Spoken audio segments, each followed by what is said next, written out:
No, you're good. So anyway, we are so excited to announce, and maybe you guys already saw it, we now have over 1 million downloads on our Reiki Lifestyle podcast. And that is not including all of our YouTube content, because we post this content, these recordings from our Distance Reiki Share on our YouTube and podcast channels.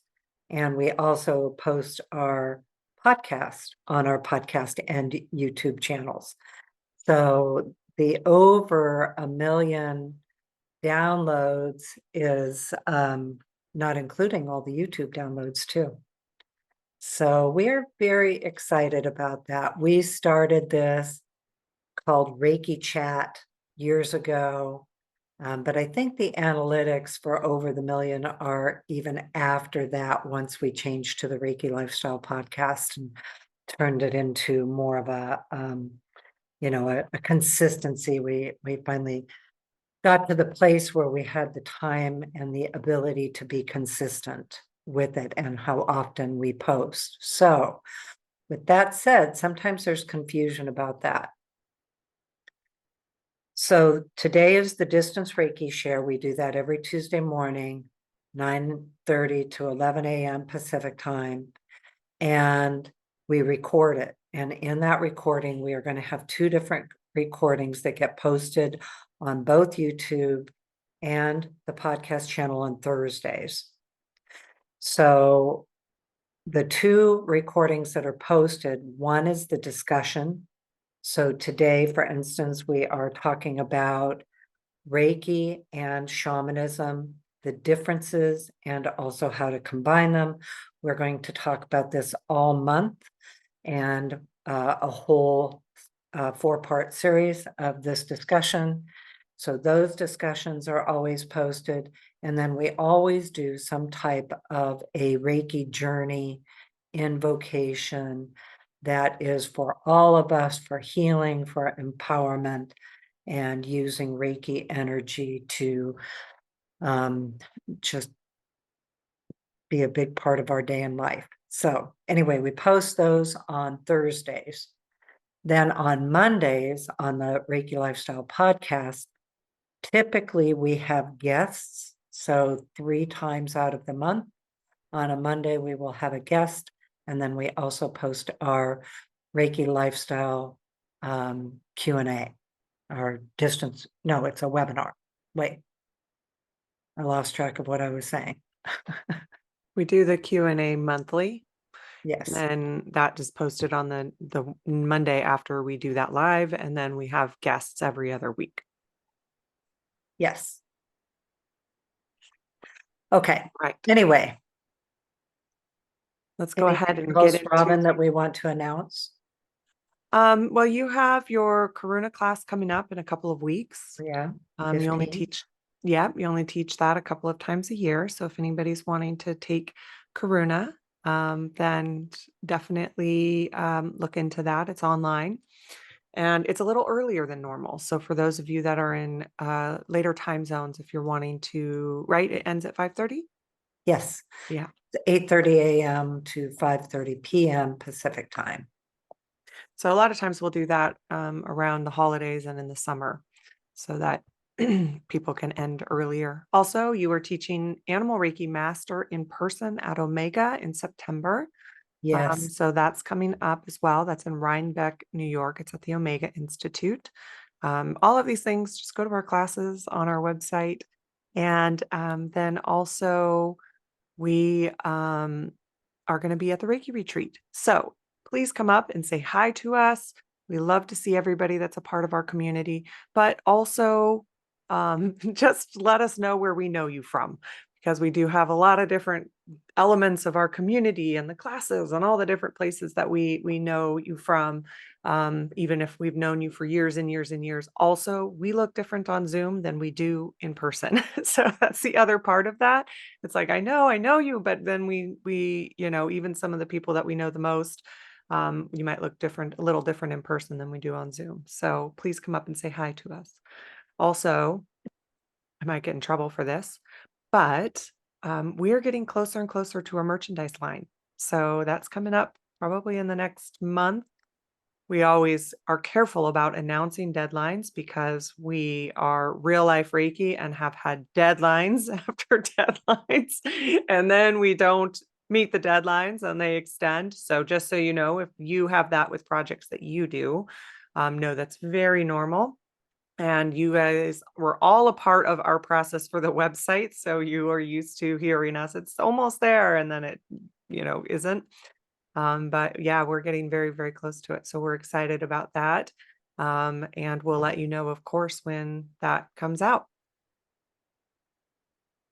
So, yes, and I want to just add a little bit to the deadline question that we just talked about, because Robin and I just had this discussion the other day that, one of the reasons that we love the way we get to do our work is that we made an active decision that if there is a reason that any of us with Danny or Robin or me or Sue or any of the rest of the people that are working with us need to push our deadlines back, we can, and we do. And we make that choice for family events or things going on or health reasons or mental health reasons, things like that. And also there can be a lot of delays. And so we've talked a lot about real life Reiki, and that's one of the things that we mean by that it is an active decision on our part that if we have to delay something, we do. But I also have to tell you that we have been doing this a long time, and it has taken a long time to really be comfortable in that decision, because sometimes it feels like I'm not meeting my deadlines, I'm not getting enough done, I have all these things that are still out ahead of me. And after all of these years, we've just come to realize they're still out ahead of us. And they're hopefully always going to be that, that place that there's the next thing to be excited about doing and making happen. And Well, and then as we transition from the last few months, the topics, those are very good for remembering that even at this, established long-term business, we still miss deadlines. So it's definitely okay. Yeah. You learn, Sarah put in the chat, everything is divine timing. You just learn to yeah, trust it, yeah, and I think that that's probably the biggest difference, is that after so many experiences of missing a deadline and then something happening and there was a reason for it. And so you just learn to trust. And that's kind of where we're at with all of it. yeah. Yeah. So Colleen, I think we should go ahead and into the get topic. into our topic. I want Okay. you to kind of start a little bit with your history of Okay. with shamanism, and well, I should say your experience with it, with shamanism, rather than your history. Then we'll go ahead and get She's into like, it. don't get her started on her history. Yeah, yeah. That was I can get a little long-winded about that. easy So nod if you've starting back when I was a baby, yeah, when you yeah, little nod to that I because won't you've do taken that. an animal Reiki class with us. So anyway, I think that's an important aspect of this. And then let's get into it because people are putting in the chat how excited they are for this topic. So we will be spending the whole next 4 weeks. And so part 4, when you see the blogs and emails come out, there'll be 4 parts to this. And talking about Reiki and shamanism, how they are different and how they can be combined. So in my history, probably most of you already know, I actually started all of this work in shamanic training, and have spent all these years working with shamanism and Reiki and studying literally around the world. The training that I have had is called Core Shamanism. And Core Shamanism is the idea that you learn different indigenous shamanic practices from around the world, from different teachers of those particular practices. So I have been really blessed and honored to get to travel the world, get to study with other teachers of the Indigenous practices, and learn a lot about each one and how they are unique and how to honor each tradition, always, always first, honoring each tradition in the way that they practice. And then 3 years into my shamanic training, which was very extensive, it wasn't like just here and there, very extensive, very much an in-depth training and study in my 40s. So kind of at that time of life when you're, looking for the meaning of life and what is it all about. And what I know now was that I was looking for my inner truth, and my shamanic training was my first experience of something that taught me how to go inward and discover my own truth rather than an outside authority telling me what my truth was or what my belief system should be. So it always combined for me with my kind of childhood spiritual practices. I was raised Catholic. So all of those spiritual beings that I grew up with in relationship with Jesus and Mary and her mother and some of the saints, Saint Bridget in particular, some of them, they always showed up in my shamanic work as well. And that was part of Core Shamanism, is that I was trained how to access a variety of spiritual locations and a variety of spiritual guides to help me do the work. So 3 years into that training is when I received Reiki. And I received Reiki. Many of you already know the story. It's too long, but it was my horse went lame at 5 years old and told me he went lame to deliver me to my power to heal. And he showed me putting my hands on him, and I knew it was Reiki. So through a process, I received my Reiki attunements. It was an immediate recognition, like, oh, this is it. So then I had to understand more about it. And I was really fortunate that my particular shamanic teacher, Jan Engelsmith, was very supportive of Reiki as a shamanic practice. Not all shamanism teachers are supportive of integrating other modalities, not just Reiki, but any other modalities. I'll talk about that later. So I was really fortunate that that was part of what Jan actually wanted, was for me to focus on Reiki, to bring Reiki energy into the Lightsong School of Shamanic Studies as part of our regular practices. So it was actually part of the Lightsong curriculum. Through the years, I studied with Jan, and my husband also did. So it was very much a lifestyle. Robin was raised with it as part of the practices that she experienced. And for us, we lived on a 30-acre farm in Sandy, and were very engaged with the nature spirits of the land spirits, the elements. So Robin also always grew up with that perspective and those traditions. So anyway, I apprenticed with Jan for years, worked very diligently in my shamanic practices, continued traveling, continued studying with teachers from around the world. A significant part of my training was in Lakota Sioux here in there in Southwest Washington, Southeast Washington. The family, I was really fortunate to belong with the Ghost Horse family, and they had a definite belief in what they called a 4-color nation.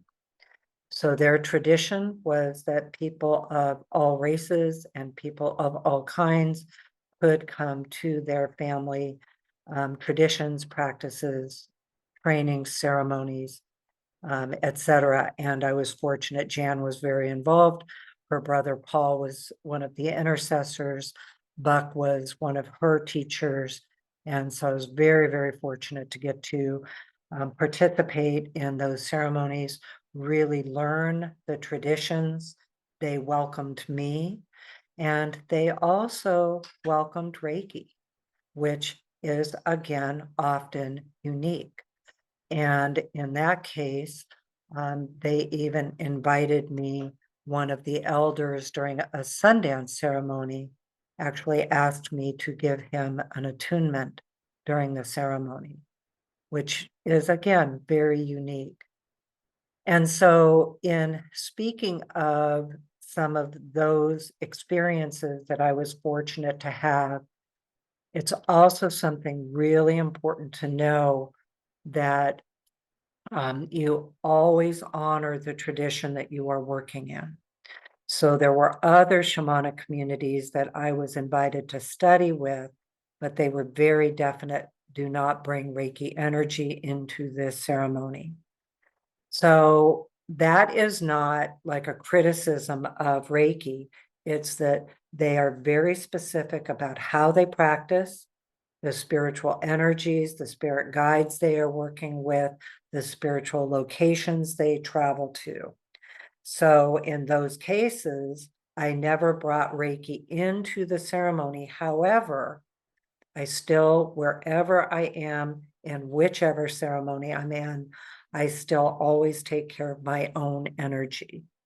So I always put Reiki around me for me in creating my Reiki zone and kind of Reiki bubble around myself, but I'm not inviting it into the ceremony or inviting my particular guides into their ceremonies. I work their way, which is so beautiful anyway. It's a really amazing experience. My personal calling, even though much of my training through the core shamanism was in different ways, my personal calling was a lot to Celtic shamanism.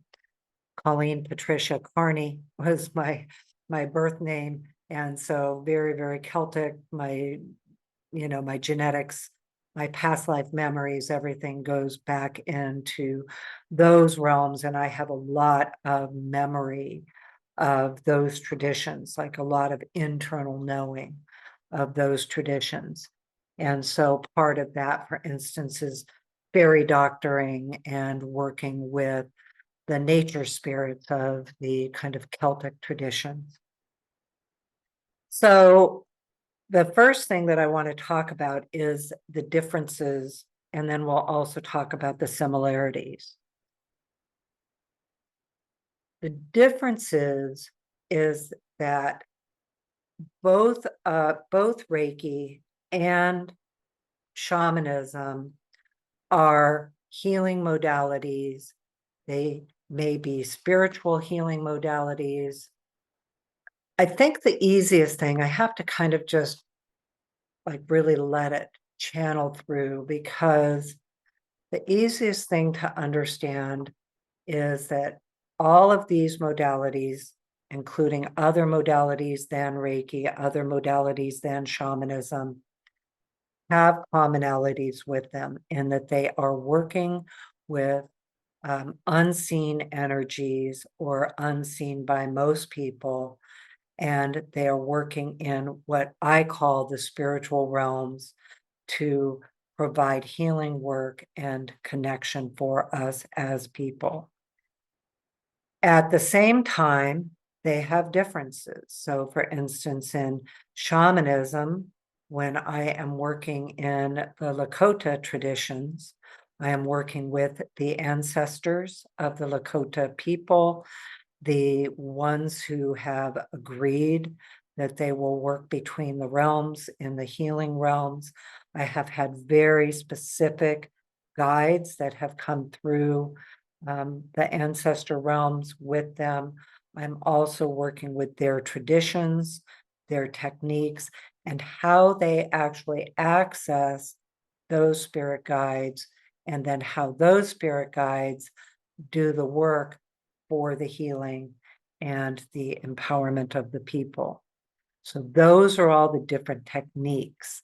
There's techniques, there's spiritual locations, spirit guides, and then actually understanding the energy that you're working with. In Celtic shamanism, working with the fairy realms, working with the ash and thorn and oak, and what you might think of as more elementals. There are very many different techniques in Celtic shamanism, spiritual locations, spiritual guides, and the actual energy that you're working with than, for instance, when I'm working in the Lakota realms. Now, can I work with some of each? Definitely. I have fairy guides that have come through. I have ancestor guides that come through. They're all part of the team. I'm part of the team, and we are working together. When I was in Nepal and in Tibet, the traditions from those particular shamans are different than the Lakota traditions, than the Lakota spiritual realms, and they are also different than the Celtic realms. So I think that's one of the first things to understand, is that shamanism is a very broad term. There isn't one particular style of shamanism. So if you are going to learn shamanism or are interested, it's really important to have an understanding of the particular tradition that you are choosing to study with and the particular teacher. And is that actually a match for you? So the energies that you are working with are different. The techniques are very different across the different realms. So the same thing, the techniques that I learn for fairy doctoring, for instance, how do I work with the energy of the fairies and the spirit guides of the fairies, and in the spiritual locations from that realm to do the healing work that I'm doing. And if I am working in the Lakota realms, how is that working? Who am I working with? What is the energy? What are the techniques? And the techniques are very different in each one. And there's a lot of similarities. So when I was in the ceremonies in each of the traditions, the ceremonies in Nepal, the ceremony, oh, there's a big hang glider going by. The ceremonies in Nepal, the ceremonies in Tibet, in Africa, Canada, some of the different ways that people do things are very unique to that tradition. Again, when you are in those traditions, then you want to follow and honor the way that you are asked to be in that tradition. For me, and I loved it, I actually ended up with a doctorate in shamanic studies. I still love all of the work that I've done, my community, the training that I've had, the blessings from it all. But I will tell you, it is a much harder practice than Reiki. So the things that I kind of romanticized thinking about getting to do actually ended up to be very hard. I did them. I'm glad I've done them. I would do them again. I'm still involved in different ways. But my husband ended up as a water pourer, which is the ceremonial leader of our facilitator of sweat lodges. And so we did sweat lodges almost every week. And I really had a hard time with them. I always had, if you're familiar with them, they have the dome and it's all covered and completely black inside, and it's so hot. And so I would always make sure that I got to the back so I could kind of get my head down between the layers of the dirt and the blanket to try to get some air in. powerful, beneficial, healing, empowering, everything with it. Absolutely. But also for me, they were very hard, and we did a lot of them all the time as part of our practices. The vision quests that we did, very challenging. Again, I was so excited about it. And it's like, oh, you get out on the land and it's going to be 4 days and prayer, 4 nights and prayer, ceremony before, ceremony after. So excited about it. I'm going to be out. And the first ones that I did were in the desert, so hot at the times that we did it.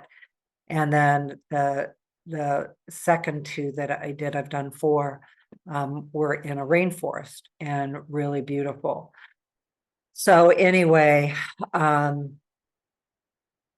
they're hard. It was hard. Some of them I was the whole time just like, am I done yet? And I'm trying to wonder if I'm, because you are allowed to come off of the hill, is what it's called, is if you decide to end your quest early. But I was like, no, I'm not going to end early, and I would stay in it. And they're hard. It's definitely, again, glad I've done them. I probably would not do them again. I've been part of the intercessor team for many of them in our Light Song community. I was actually part of 33 of them. 4 of them were my own quests, and then the rest were all as part of the leadership and teaching. And we had big camps. We would be out there for a whole week, and working with the fairies, working with the spirit guides. So now I want to talk about Reiki and how then Reiki came in as part of my training very early on. Now looking back at it, at the time, it was 3 years after I started with my shamanic work. But I ended up receiving Reiki training in 2000. I had started the shamanic work in 1997. And then in 2000, received my first Reiki attunements because of my horse. And it was this instant energy, instant recognition. And it was actually, to be honest, I was a little bit scared of it because I had such a definite current running through my arms from the attunement that I would go sit out. Again, we had the farm, and I would sit out underneath the big tree and try to discharge the excess energy out of my arms and into the roots of the tree. And they would just buzz and turn on and get hot. And I didn't really understand it because I didn't have a concept of the possibilities. So when Reiki energy came in, a huge thing happened for me. And the shift was that Reiki energy is doing the work rather than me as the practitioner really gaining a relationship with my spirit guides to actually work together for the healing work I was doing, the techniques I was using.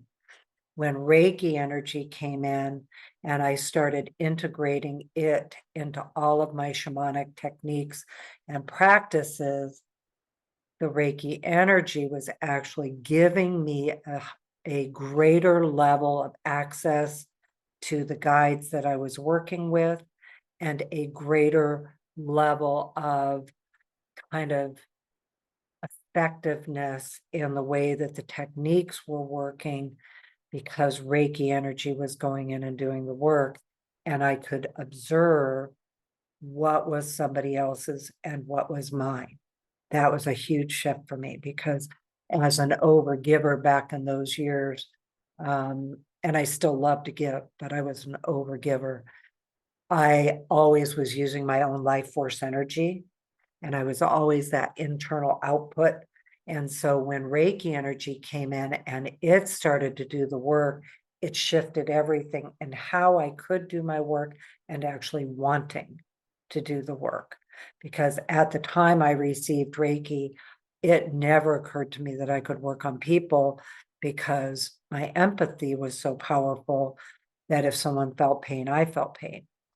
So in my shamanic work, I'm still working with my guides, and I hadn't quite learned how to separate out what was theirs and what was mine. So I just thought, yeah, I'm not going to be able to do this. I love the practice. I'm going to keep doing the practice, but I did not ever consider that I would do the work. Definitely nothing like what we're doing now. So the Reiki energy came in, and there's a level of difference in how the energy actually works itself. So part of my role in Light Song, by the request of my teacher, was to become really skilled with Reiki energy for the shamanic techniques that we were working in, and to teach that to the other students. We've had a pretty good size community. Again, the Light Song School of Shamanic Studies. Jan has retired now, so the school isn't. She does have podcasts and things, but she's not teaching like she did with us. So anyway, that was my role, was to integrate Reiki with the shamanic techniques. So I continued working with it, but then I knew I wanted to know more about Reiki. And that's when I studied with William Rand and the ICRT, and I started learning Reiki from him and the traditions he practiced in. And the energy I was working with at that time was called Usui Tibetan Reiki. That was the name of the lineage, and those were the energies that I was working with. Also, Karuna Reiki energy. So learning how each of those symbols work, what they were, and the awareness that Reiki energy is actually conscious, it's enlightened, and I have a direct connection to it because of the attunement. The attunement actually connects you to the energy, where in shamanism, that is through years of practice and building skill to make sure, first of all, that the spiritual locations, the spirit guides, and the spiritual energy that you're working with is coming from the highest source of healing and consciousness. So with Reiki energy, because that's given to you through the attunement, and Reiki energy is always coming from that higher level of consciousness, and it's always coming from what we think of as the divine source, the energy itself came through, and I really liked the way the energy felt, the way it did the same thing of everything that I had been doing, the way it now guided me with my guides, the way it was teaching me how it worked. Then the next thing that happened was starting to understand how Reiki journeys work. So with shamanism, you're entering that altered state of consciousness, getting to the spiritual locations, connecting with your guides through drumming, rattling, some, movements, sound. And with Reiki energy, you can actually be, completely still and access the different spiritual locations, access spirit guides through what we call the Bridge of Light. Now, the Bridge of Light is the distance symbol. When Robin does the journey in a little bit, the Bridge of Light is the distance symbol. We just don't say it out loud because we're not saying the name of the symbols in this tradition. So I really started working with the Reiki energy and learning how to journey with it, learning what the energies of the symbols are, how they work.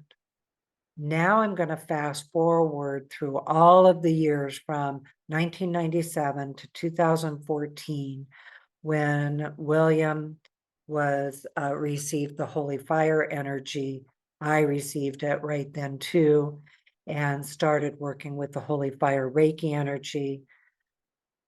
And I had to learn all new things about how does the energy work? What are the techniques we're using? Why is it doing things the way it does things? What is the nature of the energy? And so I would ask it in all of my sessions. By this time, I had probably done 3,000 to 5,000 sessions with the way I did my previous work. So in 2014, when Holy Fire Reiki energy came in, I think it's not just the Holy Fire, but I think it's the next evolution in Reiki energy, period. So, I'm not only speaking about Holy Fire, but that's my experience. So when the Holy Fire energy came in, and Robin's included in all of this too. So, this is including both of us. We really started to work with the energy. And in every session, I'd say, show me how you do the same thing. Show me how you do a soul retrieval. Show me how you do an extraction.